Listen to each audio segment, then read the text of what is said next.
வேற ஒன்றும் இல்லை. கேளுங்க கேளுங்க. நம்ம அடுத்த வாரிசு தலைவர் படத்துல குறி வச்சு அடிச்சாலும் காக்கா அடிக்கலாம் அப்படின்னு ஒரு டயலாக் இருக்கா? ஆமா இருக்கா? இருக்கு. ஆமா ஆமா, ஆட்ல இருக்கு. அது படத்துல இருக்கான்னு நமக்கு தெரியல. ஆட்ல அந்த இருக்கு. படத்துல இருக்கு. படத்துல இருக்கு, சொல்லுங்க. எனக்கும் ஞாபகம் இருக்கு. ஆனா அது இதுல நான் யூடியூப்ல பார்க்கும்போது வரல அந்த டயலாக், அதான் கேட்குறேன். இப்படியா? நான் அது நீங்க வேற அந்த படம் ஏதோ பாத்துருக்கீங்கன்னு அந்த நினைக்கிறேன். அந்த பார்ட்டை மட்டும் கட் பண்றதுக்கு தான் கேட்டேன். சரி சரி சரி, கட் பண்றதுக்கா? நான் என்ன ஏது பார்த்துட்டு நான் கட் பண்ணி அந்த வீடியோ இறக்கி விடுறேன். அதை நான் சரி ஏற்கனவே ஆல்ரெடி வச்சிருந்தேன். போய் பார்க்கணும். தேடி பார்த்துட்டு இறக்கி விடுறேன். சரி கேட்கலாம். Okay, thank you. வாங்க good Rajkumar. Evening Rajkumar. Good evening Kapilan sir. என்ன நடுவில் என்ன ரொம்ப பிஸி ஆயிட்டீங்க நீங்க? ஆமா கல்யாணம், கொஞ்சம் ஊருக்கு ஓட்டு போட வந்தோம். கொஞ்சம் தண்ணி பிரச்சனை, விவசாயம் எல்லாம் போர் போட்டு அந்த மாதிரி கொஞ்சம் பிரச்சனையாச்சு. பாக்கு தோப்பு வச்சிருக்கோம். தண்ணி தான் பக்கத்துல, உங்களுக்கு தெரியுமே வெயில். அப்ப கேக்குது. ஸ்டேஜ்ல இருக்கிறேன். தயவு செஞ்சு யாரும் கால் பண்ணாதீங்க. நல்ல முறையில் ஸ்மூத்தா போயிட்டு இருக்கு. சொல்லிவிட்டேன். பாடி ஏற்கனவே வெயில் வேற ஊரு கொண்டாடும். அதோட வேலை முடிஞ்சது. என் பாட்டால தான் நீ வாசிக்கிற, நீ சுவாசிக்கிற, என் பாட்டால தான் நீ வாடுற. நீ வாடுற வாழ்க்கையில என் பாட்டு இல்லைன்னா உன் வாழ்க்கை நரகமாயிடும். இந்த ஈனத்தனமான பேச்செல்லாம் பேசிட்டு இருந்தா ஏறி தூக்கி போட்டு மிதியா மிதிப்பேன். அது இது நாட் ஒன்லி இளையராஜா, எந்த மியூசிக் டைரக்டர் இதெல்லாம் பேசிட்டு இருந்தாலும் ஏறி மிதிக்கதான் செய்வாங்க. அவன் அவார்டு வாங்கினோடனே கம்முன்னு அவன் அமுக்கிட்டு தான் உட்காந்துருக்கிறான். என்னத்துக்கு நீ இவ்வளவு ஆட்டம் ஆட்டிட்டு இருக்கிறான்னு புரியல எனக்கு. இப்ப என்ன எல்லாரும் தான் காப்பி ரைட் கிளைம் பண்றான், எல்லாரும் தான் காசு வாங்குறாங்க, தப்பு இல்ல, கேட்கறது தப்பு கிடையாது. இப்ப என்ன உனக்கு காசு வேணும்? கூலி படத்துல இப்ப உனக்கு அந்த பாட்டு யூஸ் பண்ணனால உனக்கு காசு வேணும், அவ்வளவுதானே? கேட்டு வாங்கிக்க, சன் பிக்சர்ஸ் கொடுத்துருவான், என்ன வாங்கிக்க. ஆனா நாளை பின்ன இப்ப நீங்க இப்ப இருக்கிற காப்பி ரைட்ஸோட டேர்ம்ஸ் அண்ட் கண்டிஷனே வேற. இதை தூக்கிட்டு வந்து கூலி படத்துக்கு இவர் தடை பண்ணிட்டாரு, கூலி படத்துக்கு இவர் இது பண்ணிட்டாரு அப்படின்னு சொல்லி உக்காந்துக்கிட்டு, நான் என்ன சொல்றேன்னா, கூலி படத்துக்கு எமனே வந்தாலும் ஒரு மயிரும் புடுங்க முடியாதுன்னு நான் சொல்றேன். எவனும் தடுக்க முடியாது, அது வரும். எனக்கு ஒரு டவுட் என்னன்னா, இது பேட்ட படத்துல கிளைமேக்ஸ் தலைவர் வந்து ராமநாதன் பாடுவார்ல. ஆமா, அது கூட அவன் பாட்டு தானே. அப்ப அதுக்கெல்லாம் கிளைம் பண்ணி அதெல்லாம் காசுல கொடுத்துருக்காங்க, அதனால இது கொடுக்கல, அதனால கிளைம் பண்றாங்க. அதான் சன் பிக்சர்ஸ் எல்லாம் கரெக்டா தான் இருப்பான், அதெல்லாம் மிச்சம் வைக்க மாட்டான், கொடுத்துருவான். அதெல்லாம் நான் கேட்கறதுக்கு முன்னாடியே கொடுக்கறதுன்னு ஒண்ணு இருக்கு, நான் கேட்டதுக்கு அப்புறம் கொடுக்கறதுன்னு ஒண்ணு இருக்கு. இப்ப வந்து நான் கேட்டுட்டேன், எனக்கு கொடுக்கு அப்படின்னு கேட்கறாப்புல, சரி ரைட், ஓகே, எல்லாம் ரைட்டு தான். ஆனா நீ காப்பிரைட்டு காசு வாங்குறதெல்லாம் பிரச்சனையே கிடையாது, அது எல்லாரும் வாங்குறாங்க, சரி ரைட் ஓகே, எனக்கு அதெல்லாம் பிரச்சனை இல்லை. ஆனா இந்த என் பாட்டால தானே நீங்க சுவாசிக்கிறீங்க, உங்க வாழ்க்கையே என் பாட்டால தானே உங்க வாழ்க்கையே வாழுது அப்படின்னா, நான் இன்னைக்கு ஒரு ஒரு மீட்டிங் அட்டன் பண்றேன், நான் இளையராஜா பாட்டு போட்டேன்னா உட்காந்து பாட்டுக்கு மீட்டிங் அட்டன் பண்ண முடியும்? ராஜ்குமார், திங்கிறேன், இளையராஜா பாட்டு கேட்டேன், நான் திங்கிறேன். எப்ப வந்து அவர் பாட்டு கேட்பாங்கன்னா ரொம்ப சோகத்துல இருந்து வெண்ட் அவுட் ஆகிறது எதுவுமே இல்லாதனால அது கேட்டுட்டு இளையராஜா ஃபேன்ஸ் கீழே இருக்கக்கூடிய யாராவது இளையராஜா ஃபேன்ஸ் இருந்தீங்கன்னா அப்படியே பொங்கிட்டு வராதிங்க. எல்லாருக்கும் ஒருத்தவங்களுக்கு பிடிக்கும். நான் இளையராஜாவை திறமை வயசுல வந்து டேலண்ட் வயசுல நான் இளையராஜாவை கீழே இறக்கல. நான் எந்த மியூசிக் கம்போசரையும் நான் டேலண்ட் வயசுல கீழே இறக்க மாட்டேன். Is very good talent person, very good composer, அதில் மாற்று கருத்தே கிடையாது. வேர்ல்டு டாப் 10 மியூசிக் டைரக்டர்ல எடுத்தோம்னா 11 இடத்துல அவர் 11வது இடத்துல இருக்கிறாப்புல, எல்லாம் ஓகே தான். ஆனா ஹெட் வெயிட்டை கொஞ்சம் இறக்குங்க. என் மியூசிக் இல்லைன்னா நீங்க எல்லாம் திங்க முடியாது, என் மியூசிக் இல்லைன்னா நீங்க எல்லாம் சுவாசிக்க முடியாது, என் மியூசிக்ல தானே நீங்க எல்லாம் வாழுறீங்க, இந்த மாதிரி வார்த்தையெல்லாம் கண்ட்ரோல் பண்ணிக்கணும். இது ஒரு மியூசிக் கம்போசருக்கு இந்த பேச்செல்லாம் இல்லை. அப்பேற்பட்ட MS விஸ்வநாதனே உட்காந்து அடக்கிதான் வாசிச்சாப்புல, நீயே MS விஸ்வநாதன் கிட்ட தான் வாங்கி கொடுத்த, அப்புறம் எதுக்கு இவ்வளவு பேச்சு? வாலிக்கும் இவரு வைரமுத்துக்கும் இளையராஜாக்கும் ஒரு சண்டை ஒண்ணு ஓடுதுன்னா, நீ சும்மா வாவிச்சிட்டு சும்மா இல்லாம உலகத்திலே சிறந்த நம்ம தமிழ் திரையுலகத்துல சிறந்த கவிஞர் வந்து கவிஞர் கண்ணதாசன் சொல்லி நீ எடுத்து விட்ட. நீ தேவையில்லாம கண்ணதாசனையும் வைரமுத்தையும் கம்பேர் பண்ணது யாரு? நீ மறைமுகமா மார்க் பண்ணது யாரு? இளையராஜா நீ ஆரம்பிச்ச. அப்புறம் அதுக்கப்புறம் பேசின வைரமுத்து என்ன பண்ணுவாப்புல? சிறந்த இசையமைப்பாளர் MS விஸ்வநாதன் தான் சொல்லுவாப்புல. நீ யாரை மார்க் பண்ணணும்னு நினைக்கிற? நீ கண்ணாடி முன்னாடி நின்று நீ கல் எறிகிற மாதிரி தான் சமம். உண்மையில சொல்ல போனா அதான் தேவையில்லாத வேலை. இது இளையராஜாக்கு தேவையில்லாத வேலை. நீங்க மியூசிக் கம்போஸ் பண்றீங்க, அதே இப்போ இதுல விடுதலை படத்துக்கு நீங்க தான் மியூசிக் கம்போசர், தாராளமா போட்டு காசு வாங்குவீங்க, எல்லாம் ரைட்டு தான். விடுதலை படம் ஃபர்ஸ்ட் பார்ட் ரிலீஸ் ஆகும்போது எல்லாம் ஊரே ஒண்ணு கூடி கழுவி ஊத்துனது ஒரே ஒரு விஷயம் தான், பாட்டு நல்லா இருக்குன்னு சொல்லி நானே ட்வீட் போட்டேன். அதில் ஒரு பாட்டு ஒன்று வழி நெடுக அப்படின்னு சொல்லிட்டு ஒரு பாட்டு ஒன்று இருக்கும், தனுஷ் பாடின பாட்டு விடுதலை படத்தில். அந்த பாட்டு நல்லா இருக்குன்னு சொல்லி நானே ட்வீட் போட்டிருக்கிறேன். ஆனால் படத்தோட பேக்ரவுண்டு நல்லா இல்லைன்னு சொல்லி தான், பிஜிஎம் நல்லா இல்லைன்னு சொல்லி தான் பல பேர் படம் பார்த்துட்டு வந்து கருத்து சொன்னாங்க. நான் இன்னமும் உட்காந்துக்கிட்டு தளபதி படத்தில் வந்த மாதிரி, நாயகன் படத்தில் வர மாதிரி டான் டான் டான் டான் டான் டான் டான் இழுத்துட்டு இருந்தீங்கன்னா, ஏய் எவ்வளவோ சினிமா அப்டேட் ஆயிடுச்சு, ஏன் இன்னும் நீ மட்டும் ஏன் அப்டேட் ஆக மாட்டேன்னா எல்லாம் கேட்பான். விமர்சனம் வரதான் செய்யும், அதை ஏற்றுக்கணும். அந்த விமர்சனத்தை ஏற்றுக்கிட்டு அதுக்கு அடுத்து போகணும். நான் என்ன கேட்குறேன், ஊரில் இருக்கிறவங்க எல்லா மியூசிக் டேரக்டர்லையும் ராஜ்குமார் ஒரே ஒரு டவுட் ராஜ்குமார், எனக்கு ரொம்ப நேற்றுலேருந்து அந்த கேள்வியை மண்டக்குள்ள சுற்றிட்டே இருக்கு ராஜ்குமார், நீங்கள் பதில் சொல்கிறீங்களா? வெளியில இருக்கக்கூடிய எல்லா மியூசிக் டைரக்டரையும் காசு கேட்குறியே, காப்பி ரைட் வாங்கினா காசு கேட்குறீல்ல, எல்லாம் கிளைம் பண்றீல்ல, ரைட்டு. யுவன் சங்கர் ராஜா கிட்ட நீ காப்பி ரைட் கிளைம் பண்ணியா? ஏன் கிளைம் பண்ண மாட்டேங்கிற? இந்த ஒரு கேள்விக்கு மட்டும் எனக்கு சொல்லுங்க. பாட்டே எல்லாம் அடிச்சிருக்கானுங்க நிறைய பாட்டு. அதுதான் நான் கேட்கறேன். உனக்கு தெரியும்ல, வெளியில இருக்கிற எந்த மியூசிக் டைரக்டர் அவன் போட்டாலும் சரி நீ காப்பி ரைட் கிளைம் பண்றீல. உன் சொந்த பையன் நீ அவன் மியூசிக் போட்டா நீ காப்பி ரைட் கிளைம் பண்றியா?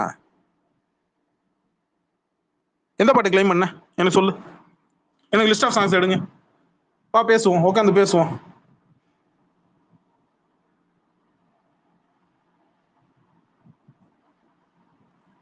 அங்காத்தாலே வருமே, மச்சியோ பந்தி பாட்டுல வருமே நடுவுல, இதே மாதிரிதான் டிஸ்கோ மாதிரிதான் அதுலயும் அந்த ராம ஜாயின் பண்ணிருப்பான்.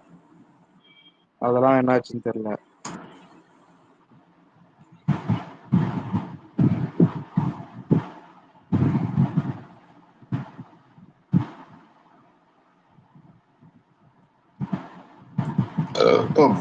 சும்மா உட்காந்துக்கிட்டு சார் சும்மா உட்காந்துக்கிட்டு நான் காப்பி ரைட் கிளைம் பண்ணி நான் இது மூலம் இப்போ என்னையா உனக்கு நான் காசு வேணும் அவ்வளோதானே, வாங்கிக்க, பிரச்சனை இல்லை. உன் பாட்டை யூஸ் பண்ணா படத்துக்கு, உன் பாட்டை ஒரு படத்துல யூஸ் பண்ணாங்கன்னா நீ அது மூலமா காசு கேட்குற, சரி வாங்கிக்க, பிரச்சனை கிடையாது. ஆனா என் இசையால தான் நீங்க வந்து சுவாசிக்கிறீங்க, என் இசையில தான் நீங்க வாழுறீங்க, என் இசையில தான் நீங்க எல்லாம் வந்து இயங்குறீங்க. என் இசை இல்லைன்னா பூமி அப்படியே சுத்துறதே நின்றுடும். என் இசை இல்லைன்னா அப்படியே உங்க பூமி அப்படியே நின்று ஸ்டன் ஆகி மூச்சு இருக்காது, தண்ணி இருக்காது, ஆகாயம் இருக்காது, காத்து இருக்காது, வெயில் இருக்காது, வெள்ளை புண்டு இருக்காதுன்னு ஊட்டலாம் கூடாது. நீ ஒரு மியூசிக் கம்போசர், உன்ன மாதிரி லட்சக்கணக்கான மியூசிக் கம்போசர் அடுத்து வருவான் போவான், ஆனா நீ தனித்துவமா இருப்ப. ஒரு நிமிஷம் குணசேகர் சார், நீ வருவ போவ எல்லாம் ரைட்டு, நீ டேலண்டான பர்சன் தான், மாற்றுக்கிறதே கிடையாது. ஆனா நான் இருந்தாதான் என் மியூசிக்கால தான் நீங்க எல்லாம் வாடுறீங்க, என் மியூசிக்கால தான் நீங்க எல்லாம் திங்கிறீங்க தூங்குறீங்க. இந்த மாதிரி டயலாக் எல்லாம் விடுறதுலாம் அதெல்லாம் எங்க வச்சுக்கணும், பார்த்திபன்ட்ட போய் வச்சுக்கணும். யாருக்கிட்ட? பார்த்திபன்ட்ட, பாக்கியராஜ் கிட்ட வச்சுக்கணும். நீ ஏன் கிட்டார் தூக்கிட்டு வந்த, உனக்கு வாசிக்க தெரியுமா? அவன் வாசிக்க தெரியாதுன்னா அவன் கிட்டார் தூக்கிட்டு வந்தான். உனக்கு மியூசிக் தெரியுமா? ஏன் கிட்டார், ஏன் மியூசிக் தெரியாதவன் கிட்டாரை தொடக்கூடாதா? அப்படியே எல்லாரும் கிட்டாரை தொடும் போதே எல்லாருமே மியூசிக் அப்படியே கத்துக்கிட்டு தான் கிட்டாரை வாசிக்கிறீங்களா? சரி, நீ ரொம்ப நியாயமான நல்லவனா இருந்தா நான் என்ன கேட்கறேன், ஒரே ஒரு கேள்வி, சிம்பிளா சொல்லிடுறேன். பயோபிக்ல உன்னுடைய 1970 இருந்து அந்த எந்த டைம்ல பீரியட் ஆஃப் டைம்ல வந்தியோ அந்த பீரியட் ஆஃப் டைம்ல இருந்து ஆரம்பிச்சு 2016 வரைக்கும் நடந்த விஷயங்கள் எல்லாத்தையும் போடுறா பார்ப்போம். ஃபர்ஸ்ட் பார்ட் செகண்ட் பார்ட் எடுத்து விடு பார்ப்போம். ஒரிஜினல் பயோபிக் எடுத்து விடு, உள்ள நடந்த எல்லாம் ஏட்டு சிட்டா வெளில விடு பார்ப்போம். இளையராஜா ஃபேன்ஸ் என்ன பேசுறீங்க பார்ப்போம். இளையராஜா நல்ல மியூசிக் டைரக்டர் தான், ஆனா நல்ல மனுஷன் கிடையாது.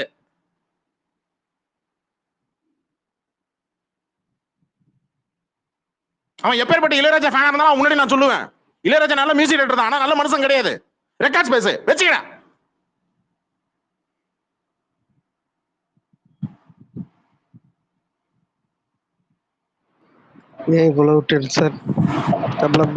வேற புடுங்கி உட்காந்துக்கிட்டு இவரு மியூசிக் இல்லைன்னா நாங்க திங்க முடியாது, தூங்க முடியாது, உட்காந்து படிக்க முடியாது, வெங்காயம் வேலை பண்ண முடியாதுன்ட்டு.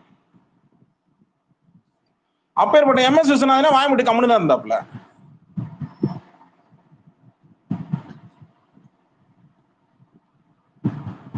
இல்ல ப்ரோ,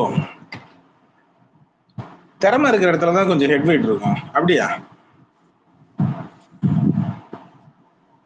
அப்ப திறமை இருக்கிற இடத்துல ஹெட் வெயிட் இருக்கணுமா? ஏன் டவுன் டு எர்த்தா இருக்க கூடாதா? MS Viswanathan down to earth இல்ல, அவரும் பெரிய பெரிய ஹீரோஸ்ல இருந்து யுவன் சங்கர் ராஜா மியூசிக் வரைக்கும் எல்லாத்துலயுமே பேசிருக்கிறாரு, பாடி இருக்கிறாரு. ஏன் இவ்வளவு இது எனக்கு புரியல. ஏன் அடுத்து வரக்கூடிய ஜென்ரேஷன் மியூசிக் டைரக்டர்ஸை கொஞ்சம் என்கரேஜ் பண்ணி, ரைட்டு நீ நல்லா பண்றப்பா, இன்னும் கொஞ்சம் நல்லா பெட்டரா பண்ணுப்பா அப்படி தட்டி கொடுத்தா என்ன? அனிருத் இன்னைக்கு தேதிக்கு அனிருத் தான் ட்ரெண்ட்ல இருக்கிறான், அனிருத் நல்லா பண்ணுப்பான்னு சொல்லி ஒரு தட்டி கொடுத்தா என்ன? யாரை நீங்க பாராட்டுறீங்க இது வரைக்கும்? ஓப்பனா கேட்கிறேன், இது வரைக்கும் இளையராஜா எந்த மியூசிக் டைரக்டரை ஒரு பாட்டு ஒண்ணு போட்டு அந்த பாட்டு பிரமாதமா இருக்கு அப்படின்னு சொல்லி எங்க பாராட்டுருக்கிறாப்ல? எதாவது ஒண்ணு சொல்லுங்களேன். சரி, வயசுல மூத்தவர், music one of the senior, journalist, genius, music genius எல்லாத்தையும் வச்சுக்க, எனக்கு பிரச்சனையே கிடையாது. நீ அப்கமிங் இருக்கிற மியூசிக் டைரக்டர்ஸ் யாரை பாராட்டுருக்கீங்க? யாரா ஒரு மியூசிக் டைரக்டரை பாராட்டுருக்கிறாரா? என்ன மாதிரி ஹார்மோனி போட்டியில உட்காந்து நீங்க மியூசிக் போட்டு காட்டுங்கன்னு சவால் விட்டுட்டு இருக்கிற, எதுக்கு இதுன்னு கேக்குறேன். கபிலன் ப்ரோ, நீங்க சொன்னீங்களா ஒரு பயோபிக் எடுக்கிறாருன்னு, இப்போ அந்த பயோபிக்ல வந்து இப்போ தலைவர் படத்தையோ இல்ல கமல் படத்தையோ ஏதாவது மென்ஷன் பண்ணி இந்த படத்துல பாட்டு போட்டிருக்கு ஏதாவது சீன் வரும்ல, அப்ப அந்த படத்தை ப்ரொடியூசரோ எவனோ கேஸ் போட்டா ஒத்து போறா? இந்த மாதிரி படத்து பேர் யூஸ் பண்ணிட்டான். ஒரு விஷயம் என்னன்னா ராஜ்குமார், இப்ப அந்த காலத்துல இருக்கக்கூடிய 70s, சூப்பர் கேள்வி, யாருமே யோசிச்சது இல்ல. 70s, 80s, 60s பீரியட் டைம்ல எல்லாம் ஒவ்வொரு மியூசிக் டைரக்டர்லாம் இருப்பாங்க ராஜ்குமார். இவர் அங்கேயும் தான் வாங்கி போட்டாரு, அது இவரே பேட்டி கொடுத்து வச்சிருக்கிறாரு, இவரே வாக்குமூலம் கொடுத்து வச்சிருக்கிறாரு.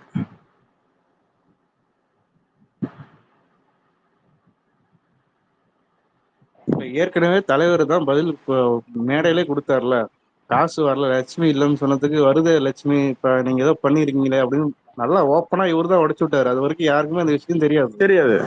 கரெக்டா? ஆமா. நாளைக்கு நீங்க சோகமாச்சா இல்ல அப்பயே? டேலண்ட் எந்த அளவுக்கு அது முக்கியமோ அதே அளவுக்கு முக்கியம் ஆட்டிடியூட். அது இல்லைன்னா எந்த இண்டஸ்ட்ரி, சினிமான்னு இல்ல, எந்த இண்டஸ்ட்ரியுமே யாருமே சஸ்டெயின் பண்ணவே முடியாது. மத்தவங்க கிட்ட நம்ம எப்படி நடந்துக்கிறோன்றதுதான். வயசுல சின்னவங்களா இருக்கலாம், உன்னோட டேலண்ட்ல கம்மியா இருக்கலாம், அதெல்லாம் வேற. இருந்தாலும் ஒரு சக மனுஷனா ஒரு மரியாதை கொடுக்கணும், அவங்க நல்லா பண்ணும்போது பாராட்டணும், தப்பு பண்ணும்போது கண்டிக்கணும், அது எல்லாமே இருக்கணும்.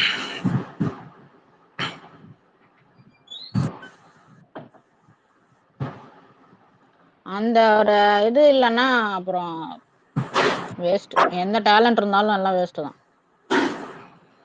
MS விஸ்வநாதன், டி கே ராமமூர்த்தில இருந்தெல்லாம் எல்லாருமே இல்ல, அதுதான் சொல்றேன். மியூசிக் அப்படிங்கும்போது உங்களை விட டேலண்டடான மியூசிக் டைரக்டர்ஸ் எல்லாம் இதுக்கு முன்னாடி இருந்திருக்காங்க, அதுக்கப்புறம் வந்திருக்காங்க, இப்பவும் இருக்காங்க, அது வந்துட்டு போயிட்டு இருப்பாங்க.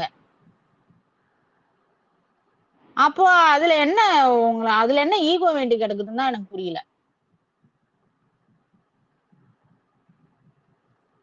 நான் என்ன சொல்றேன், காப்பிரைட் பயோபிக் தான் நான் ஆர்வமா எதிர்பார்த்துட்டு இருக்கேன், என்னடா வருமோ வராதோ. இல்ல, காப்பிரைட் பயோபிக்லாம் தயவு செஞ்சு நான் வேண்டிட்டு இருக்கேன்னா வேற ஏதாவது நல்ல மியூசிக், ஏஆர் ரஹ்மான், அனிருத், யாருக்கு பிடிக்குதோ பண்ணட்டும், எனக்கு பிரச்சனை இல்லை. இல்ல, தனுஷ் ரொம்ப ஓவரா பண்றான். தனுஷ் இது என்னங்க,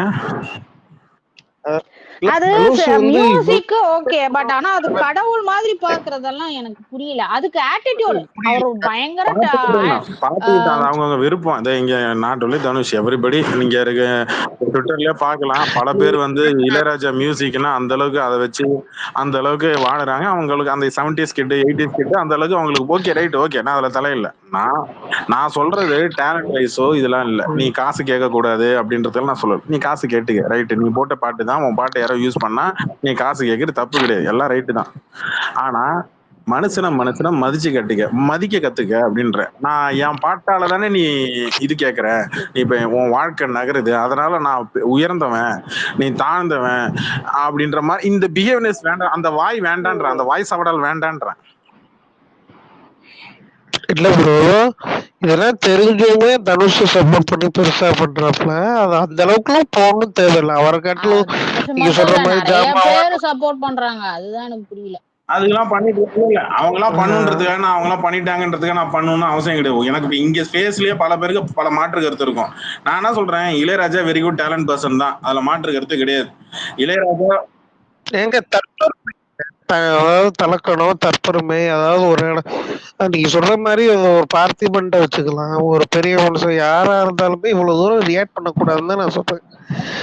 இதுக்கு முன்னாடி வந்த டேரக்டர்ஸ், மியூசிக் டைரக்டர்ஸ், நீங்க எம்ஜிஆருக்கு போடட்டும், அவங்க எல்லாம் வந்து கொண்டாடப்பட்ட அவங்க போடக்கூடிய சாங் அதெல்லாம் வந்து இவ்வளவு தலைகணமா ரியாக்ட் பண்ணல. அவங்க இசை பிரேக் ஆகுது, வாய்ஸ் பிரேக் ஆகுது. இப்ப பேசுங்க. இப்ப கேக்குதா ப்ரோ? நான் மைக் ஆஃப் பண்ணனா உங்களுக்கு நல்லா கேட்கும், சொல்லுங்க. அதான் ப்ரோ, எத்தனையோ நாடக கச்சேரிகள், இசை கச்சேரிகள்லாம் நடத்தியிருப்பாங்க. எம்எஸ்வியா இருக்கட்டும், எத்தனையோ பேர் நடத்தியிருப்பாங்க. அவங்கெல்லாம் இவ்வளவு தூரம்லாம் ரியாக்ட் பண்ணலன்னு சொல்றேன். இவர் வந்து எல்லாருமே இப்போ ஒரு ஸ்டேட்டஸ் போட ஆரம்பிச்சிட்டாங்க. ஒரு மாலை நேரத்துல ஒரு மழை பெஞ்சாலோ அதை வந்து 4 பேர் போய் சொல்லுவான் போல. இப்போ உள்ள யங்ஸ்டர்ஸும் உங்களை ரொம்ப தூக்கி கொண்டாடுறாங்க. ப்ரோ நீங்க தான் பெரிய ஜாம்பவான், உங்களை அடிச்சுக்கிற ஆள் இல்ல, இது வெறும் சாங் தான்.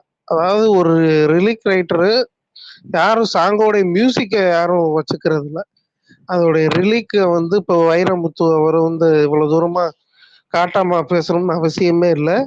அதுக்கு கங்கை அமரன் வந்து ரியாக்ட் பண்றது அதுவும் இவ்வளவு தூரம்லாம் கொண்டு போகணும்னு அவசியமே இல்லை. ஆக்சுவலா அப்படி ஒண்ணும் அவர் அப்படிலாம் ஒண்ணும் பேசல. சில இடங்கள்ல இசை தூக்கி நிறுத்தும், சில இடத்துல லிரிக்ஸ் தூக்கி நிறுத்தும். ரெண்டுத்தையுமே சமமா வச்சுதான் பேசினாரு. அதுக்கு ஏன் அவ்வளவு ரியாக்ஷன் கொடுத்தாங்க, அதுவே எனக்கு புரியல. அதுதான் எனக்கும் தெரியல மேடம். இப்ப கபிலமுறை டென்ஷன் ஆனாது தெரியலையே. ரொம்ப நாளாவே இந்த கேஸ் முன்னாடி வந்துட்டு போகுது. கொஞ்ச நாளா டிஎல்ல பார்க்க ஆரம்பிக்கிறேன். நானும் எம்மா நாள் தான் பொறுத்து போயிட்டே இருக்கிறது. இளையராஜா மேட்டர் வாவார் பேச்சு. என் இசையாலதான் நீங்கள் வாழுறீர்கள், என் இசையாலதான் நீங்க தூங்குறீங்க, அடுத்து நான் படிச்சது, அடுத்து பாத்ரூம் போறதெல்லாம் இசையாலதான் போயிட்டு இருக்கிறானா?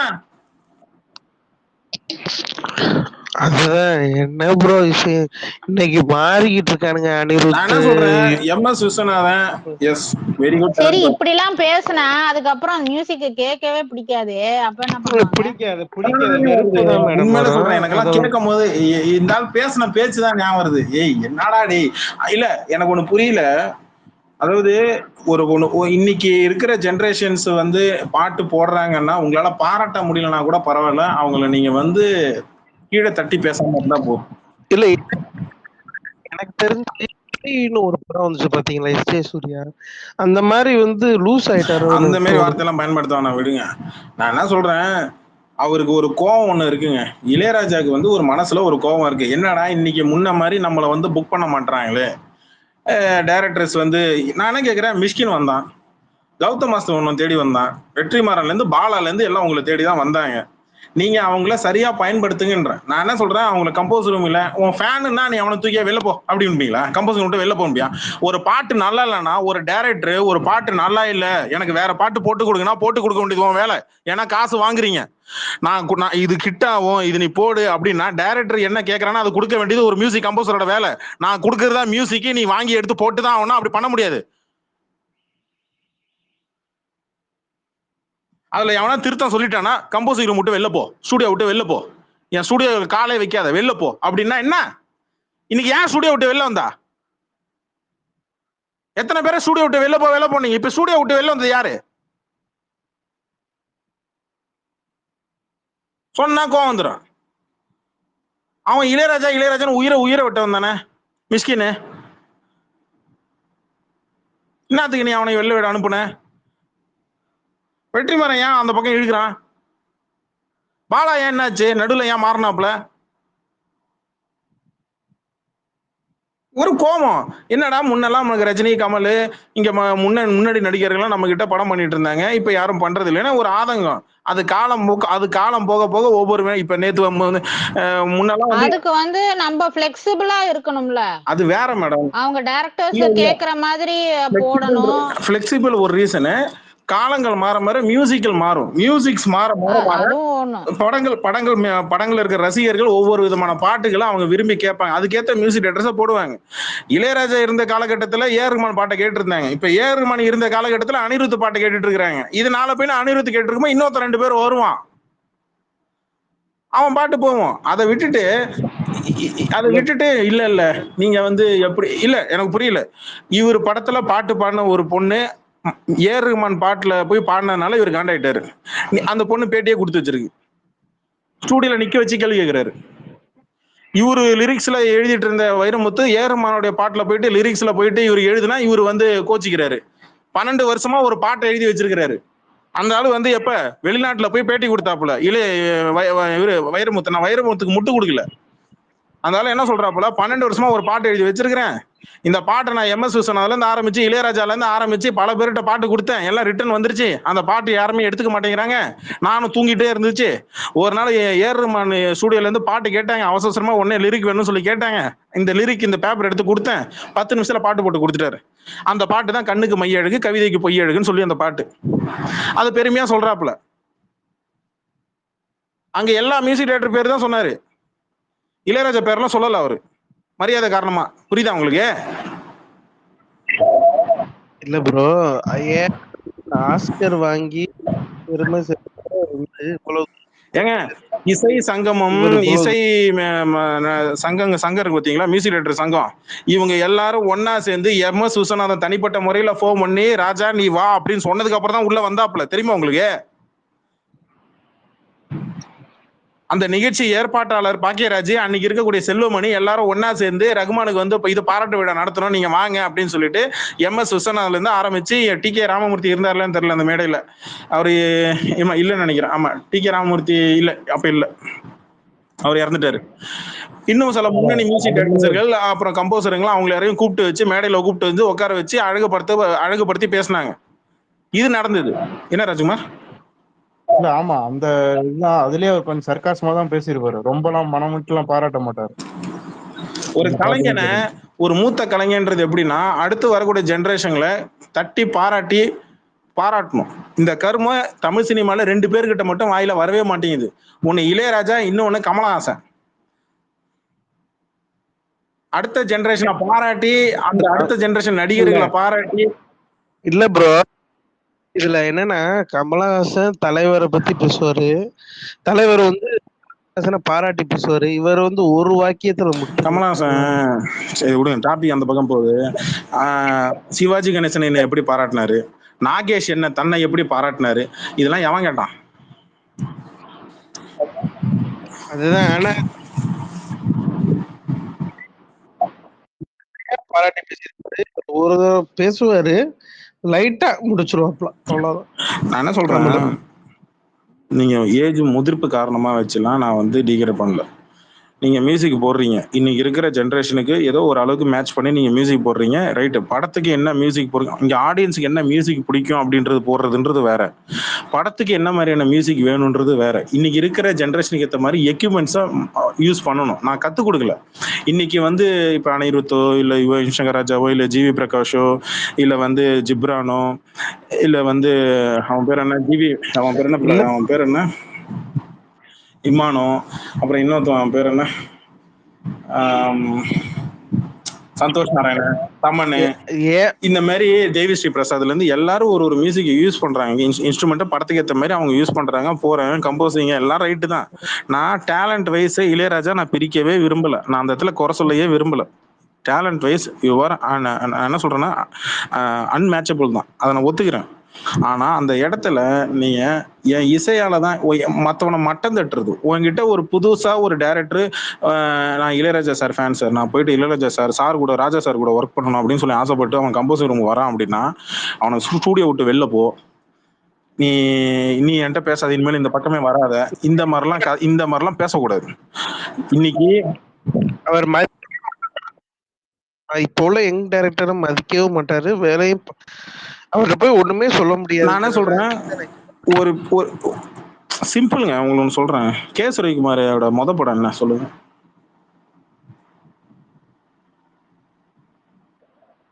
தெரியல, சொல்லுங்க. தெரியல. புரியாத ஊர்ல யார் மியூசிக் டைரக்டர்? அதெல்லாம் தெரியாதுப்பா.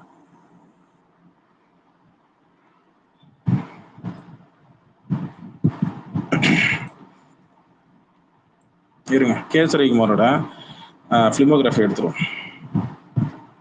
எஸ், 1990 புரியாத புதிர். புரியாத புதிர்ல யார் மியூசிக் டைரக்டர்?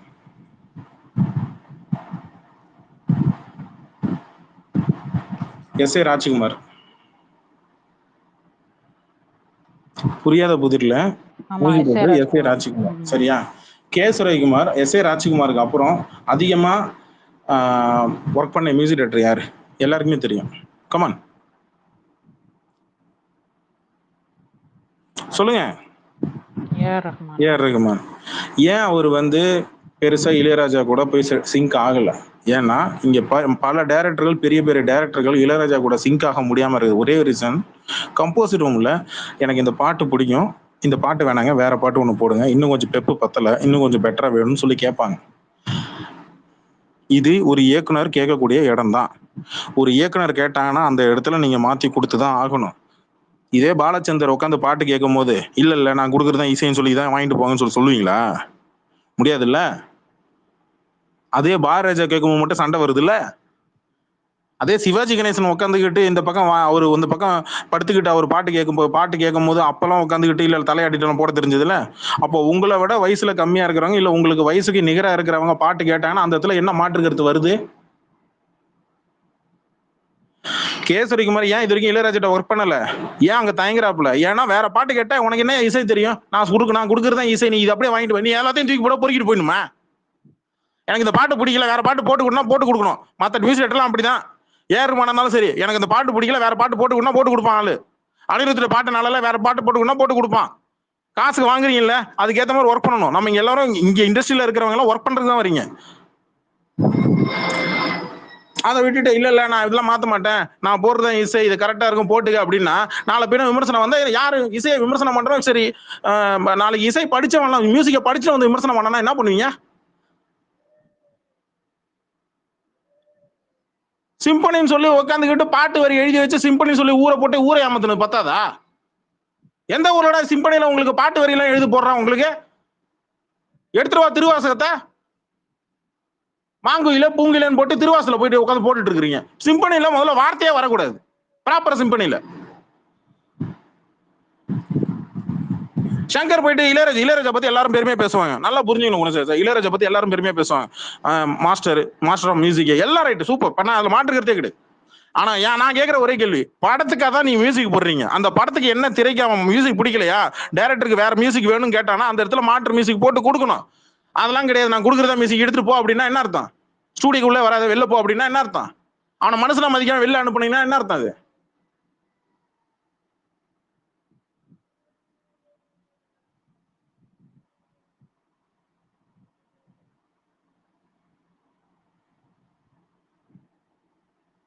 ரொம்ப வருஷமா பாத்துட்டு இருக்கிறேங்க டிஎல்ல, ரொம்ப வருஷமா பார்த்துட்டு இருக்கேன். இளையராஜா அப்படியே நாட்டி நரம்பு ரத்தம் புத்தி சதை எல்லாம் ரைட்டு தான்ப்பா, சூப்பர் சூப்பர், அப்படியே வச்சுக்க, கோயில் கட்டிக்க, தங்கத்திலே கோயில் கட்டிக்க, பிரச்சனையே கிடையாது.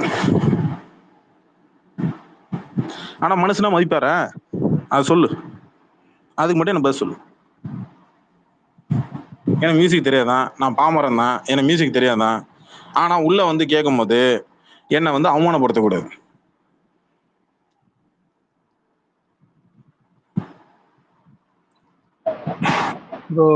அவ்வளவு இப்போ உள்ள காலத்துக்கு தகுந்த மாதிரி அவரும் டியூன் ஆகி வந்திருக்காருல. டியூன்லாம் ஆக வேணாம், அவர் டியூன்லாம் ஆக வேணாம், அவர் அப்படியே அவராவே இருக்கட்டும். நீ மற்றவனை மதிக்கவும் வேணாம். ஆனா மற்றவனை மதிக்காம இருக்கிறத நீ அவனை போட்டு கீழே இறக்கி பேசாதன்ற மற்ற மியூசிக் டைரக்டர்ஸ். என்ன நீங்க நான் கர்நாடக சங்கீதம் இன்னும் படிச்சுட்டா வந்தீங்க? இளையராஜா என்ன கர்நாடக சங்கீதம் படிச்சுட்டா வந்தாரு? இல்ல எஸ்பிபிக்கு கர்நாடக சங்கீதம் தெரியுமா? சொல்லுங்க, எஸ்பிபி கர்நாடக சங்கீதம் தெரியுமா?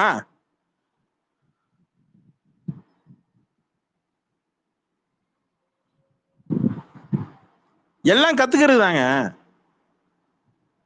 லிரிக்ஸிஸ்ட் பெருசா இவரு பெருசானா எனக்கு புரியல. எனக்கு என் பாட்டு நீ அவங்க இவரு கூட ஒர்க் பண்ற சிங்கர்ஸ், பாட்டு படிக்கிறவங்க இல்ல எழுதுறவங்க எல்லாரும் வந்து வேற யார்ட்டையும் ஒர்க் பண்ணிடக்கூடாது. என்ன எனக்கு புரியல. எனக்கு ஏன் அவனுக்கு வயிற்று பழப்பு இல்ல? அவன் 4 காசு சம்பாதிக்க வேணா? போய் வாலிட்டு போய் சொல்லிடுவீங்களா?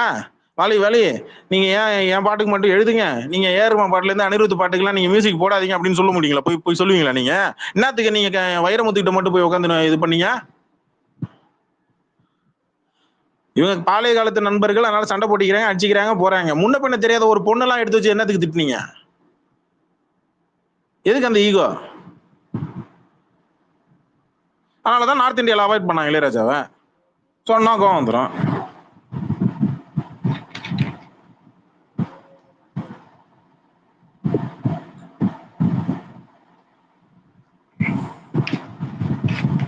பாலா படத்துல ஒர்க் பண்ண போறீங்க, பாலா அடிப்பாரு, திட்டுவாரு, ஜாக்கிரதையா இருங்க.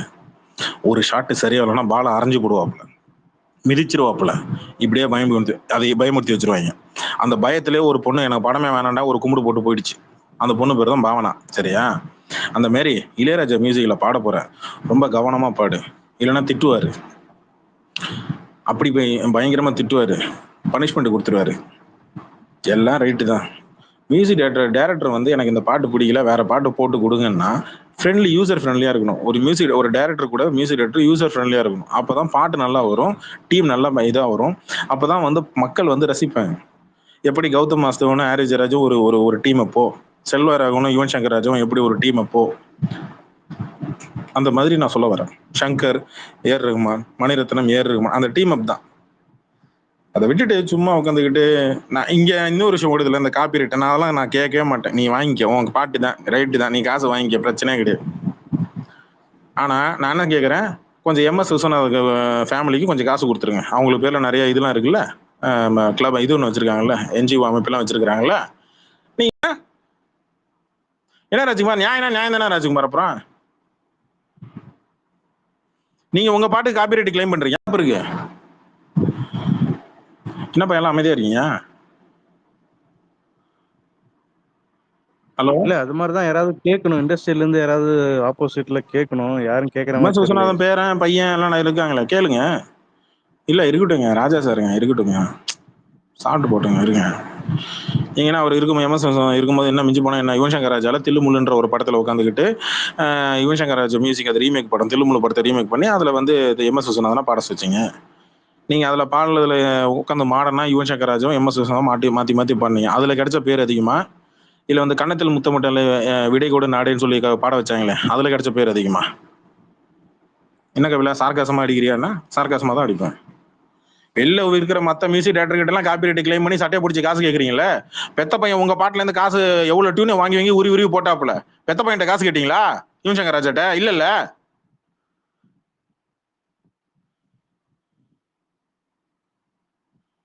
இப்ப கோட்டு படத்துல வந்து இளையராஜா மியூசிக் இருக்கான்னு சொல்றீங்களா நீங்க ராஜ்குமார்? சொல்லுங்க. வெங்கட் பிரபு படத்துல இளையராஜா டச் இருக்கான்னு சொல்றீங்களா?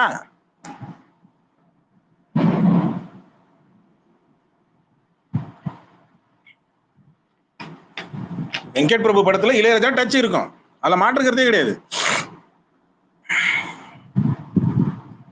ஏன்னா குடும்பமே மியூசிக் குடும்பம் தான்.